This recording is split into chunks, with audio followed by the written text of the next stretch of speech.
స్తోత్రం. కురిసింది తొలకరి వాన నా గుండెలోనా, కురిసింది తొలకరి వాన నా గుండెలోనా, సిరుజల్లులా ఉపదేశమై ఈ వాక్యమే వర్షమై, సిరుజల్లులా ఉపదేశమై నీ వాక్యమే వర్షమై, నీ నిత్య కృపయే వాత్సల్యమై, నీ దయయే హెర్మోను మంచువలే, నీ నిత్య కృపయే వాత్సల్యమై, నీ దయయే హెర్మోను మంచువలే, కురిసింది తొలకై వాన నా గుండెలోనా, నా తొలకరి వర్షము నీవై సిగరింపజేశావు, నా సెలవు హలలో విహరింపజేశావు, నా తొలకరి వర్షం నీవై సిగరింపజేశావు, నా సెలవు హలలో విహరింపజేశావు, నా కడవరి వర్షం నీవై ఫలింపజేశావు, నా కడవరి వర్షం నీవై ఫలింపజేశావు, నీ మహిమా మేఘములో నన్ను కొనిపోయదవు,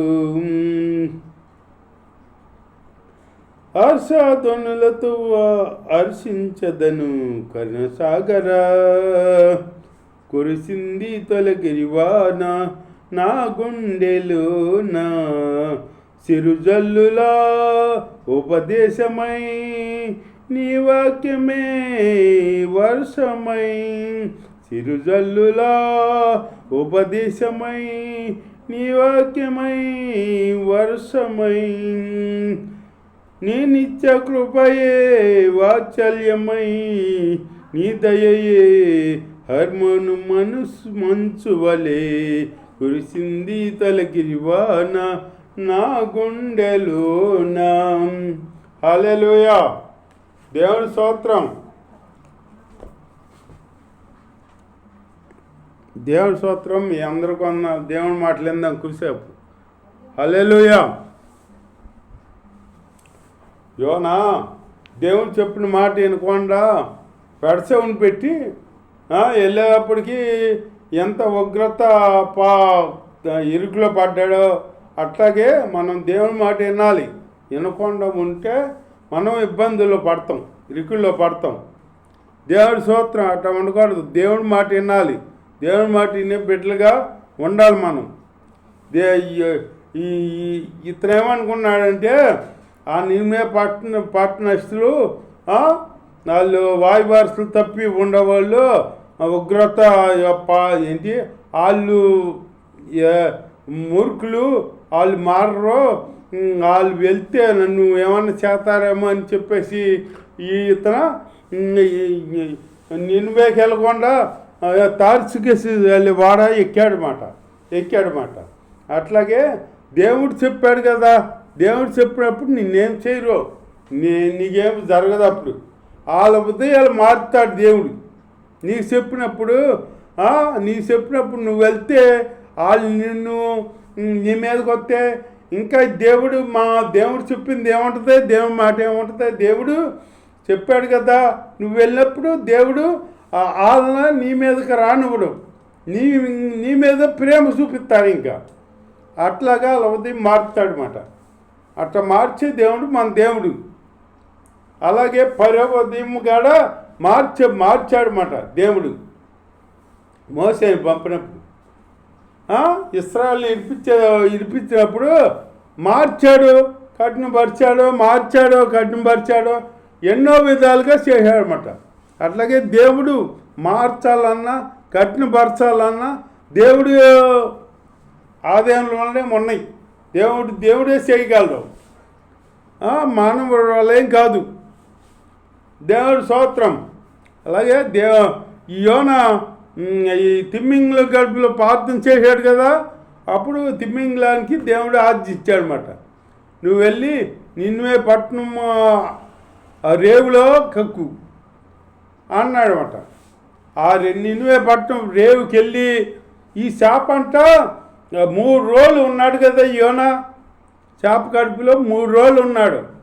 ఆ 3 రోజులు చేప ఏమి తినలేదంట, ఉపవాసం ఉందంట పాపం. దేవుని మాట ఎందుమాట చేప. ఇప్పుడు మనుషుడు ఇంట్లో దేవుని మాట, దేవుడు స్వరూపంలో చేసుకున్నాడు మనల్ని, మనుషుల్ని. ఈ మనుషుడు ఇంట్లో దేవుని మాట, చేప ఎంత దేవుని మాట. చేపని యోనాని మింగి 3 రోజులు ఉపవాసం ఉంది. ఉపవాసం ఉంది, ఏమి తినకుండా. ఏమైనా తిందనుకో, ఇట్లా నవవేసింది అనుకో, ఈ పొల్లు ఎవరికి తగులుతాయి? యోనాకు తగులుతాయి. యోన ఏమవుతాడు? ఆహారం అయిపోతాడు అప్పుడు. అట్లాగే చేప ఉపవాసం ఉందన్నమాట. దేవుని మాట ఎంత చేప. అట్లాగే సమస్తం సృష్టి అంతా దేవుని మాట వింటుంది. దేవుడు స్వహస్తాలతో చేసిన నరుడే దేవుని మాట వింటలా. దేవుని మాట వినకుండా తలాగిరేసి జీవిస్తున్నాడు అనమాట.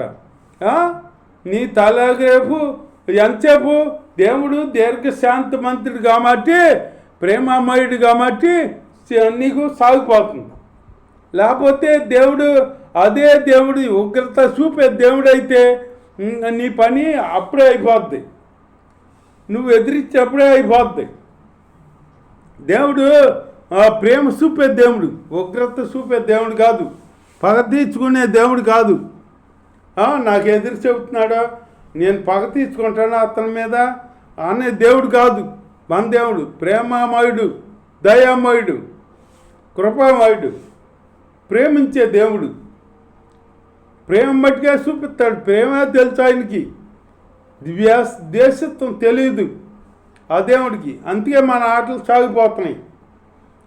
దేవుని అంత భయభక్తులు కలిగి ఉన్నా లేకపోయినా ఆయన దీర్ఘశాంతం చూపిస్తున్నాడు అనమాట, ప్రేమ చూపిస్తున్నాడు అనమాట. అందుకు మాలాన్ని మనం సజీవ లెక్కలో ఉన్నాం, బతికున్నాం. అదే ఉగ్రత చూపించే దేవుడైతే ఎప్పుడో అయిపోయాము, కాలగర్భంలో కలిసిపోయాం. దేవుడి స్తోత్రం.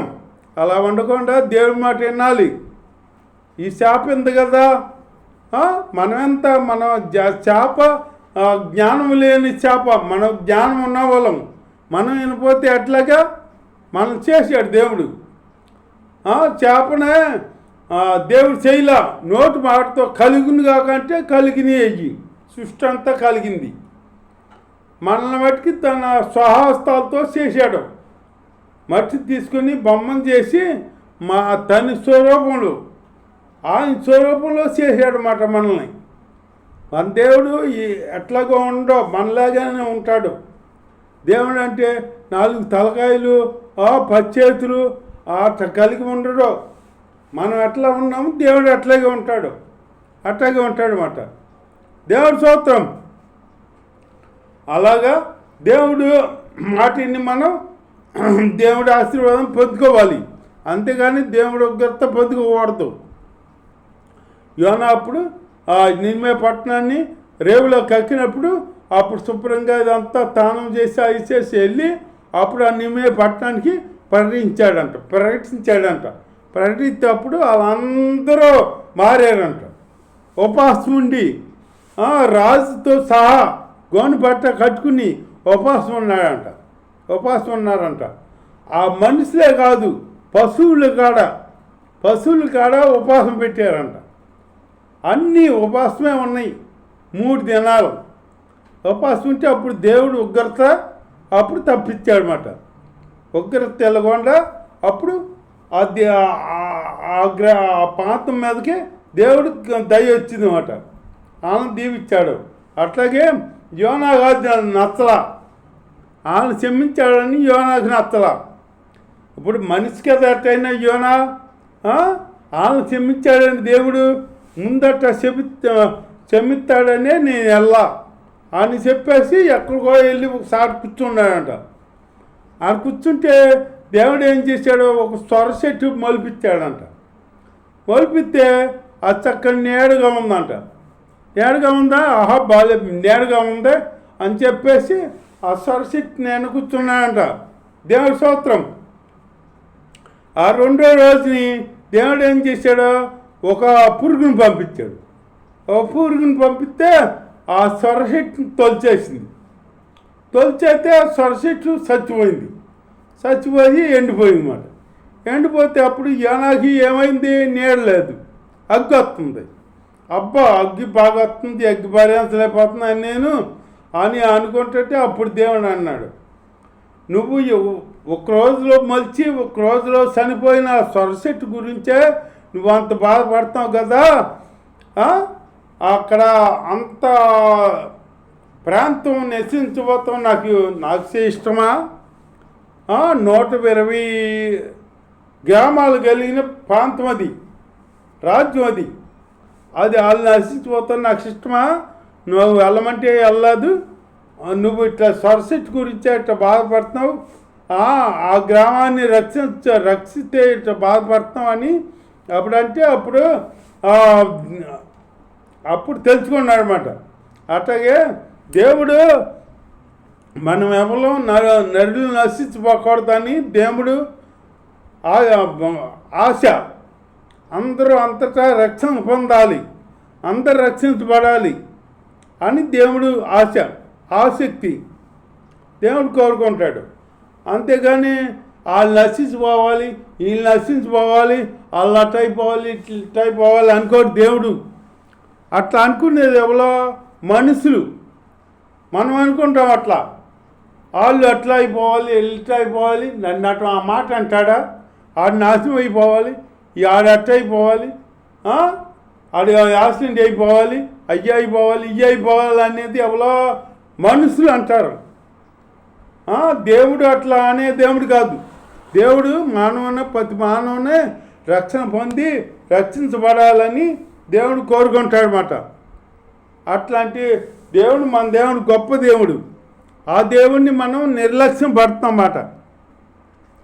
ఆ దేవుడిని నిర్లక్ష్య పెట్టకుండా ఆ దేవుడు రక్షణ పొంది ఆ దేవుడిలో మనం ప్రార్థన చేసుకుంటూ జీవిస్తే మనకి అపాయం రాదు, ఏ భయమో ఉండదు మాట. దేవుడి స్తోత్రం. అక్కడ తగ్గెత్తుకు లోకంలో ఉంటే భయంగా ఉండాలి. నేను రక్షించబడకిత్తం లోకంలో ఉన్నప్పుడు ఎంత భయమో పిరికోండి, నేను బయటికి వెళ్తాక్కడ భయం వేసేది. మరి ఇప్పుడు ఇక ఇంత ధైర్యం ఎలా వచ్చింది, ఒక్కడనే ఉండగలుగుతా అంటే ఇంత ధైర్యం ఎలా వచ్చింది? అది దేవుడు ఇచ్చింది కాదు, దేవుడు ఇచ్చిన ధైర్యం అది. దేవుడు మనకి తోడుగా ఉన్నాడనమాట. ఆడిలో ఒంటరిమని 10,000 మంది చేతానని అక్కడ దేవుడు వాగ్దానం ఉంది. దేవుడు కాపాడుతాడు మనల్ని. అంతేగాని దేవుణ్ణి మనం ప్రార్థన చేయకుండా దేవుడు ఏంటిలే అయ్యేంటిలే మనదేముందిలే, మనం బతుకుతమే కావాలి, మనం సంపాదించుకుంటమే కావాలి, మనం అది చేసుకుంటమే కావాలి, మన జీవితం మనం బాగుంటే చాలు అని అనుకున్న వాళ్ళు ఎవరో వ్యర్థులు. దేవుడు లేకుండా లేడు అని జీవించేవాడు ఆడు వ్యర్థుడు, ఎందుకు పనికిరానోడు, మూర్ఖులే ఆ మాట అంటారు. తెలిసిన వాళ్ళు ఆ మాట అనరు. ప్రతివానికి తండ్రి ఉన్నాడు. అట్లాగే మన క్రైస్తవుడికి దేవుడు తండ్రిగా ఉండి మనల్ని కాపాడుతాడు అన్నమాట. ఆ తండ్రి మాటిని, ఆ తండ్రిని రక్షణ పొంది ఆ తండ్రిని ప్రార్థన చేసుకుంటూ ఆయనలో మనం ఆత్మీయంగా ముందుకు సాగాలి. అలాంటి జీవితం జీవిస్తూ దేవుని కృపను పొందుకోవాలన్నమాట. దేవుడి కృప లేకపోతే మనం ఎందుకు పనికిరాము. దేవుడి కృప ఉంటేనే మనం ఇలాగ జీవించున్నాం. మనం బ్రతికెంత, మన ఇదంతా నీటి మీద బుడక లాంటిది మన జీవితం. ఆ జీవితాన్ని దేవుడు కాపాడుతున్నాడు. తెరచాప లాంటిది. దీపాన్ని అడ్డు పెడతారు కదా, గాలి వేయకుండా అడ్డు పెట్టి కాపాడతారు కదా వెలిగేటట్టు. అట్లా అడ్డు పెట్టుకో అక్కర్లేకుండా మన దేవుడు కాపాడుతాడు మనల్ని. మనకు కాపుదల ఉండాలి. కాపుదల లేకపోతే నువ్వు ఎందుకు పనికిరావు. ఏదో ఎవడో వచ్చి గడ్డేస్తాడు.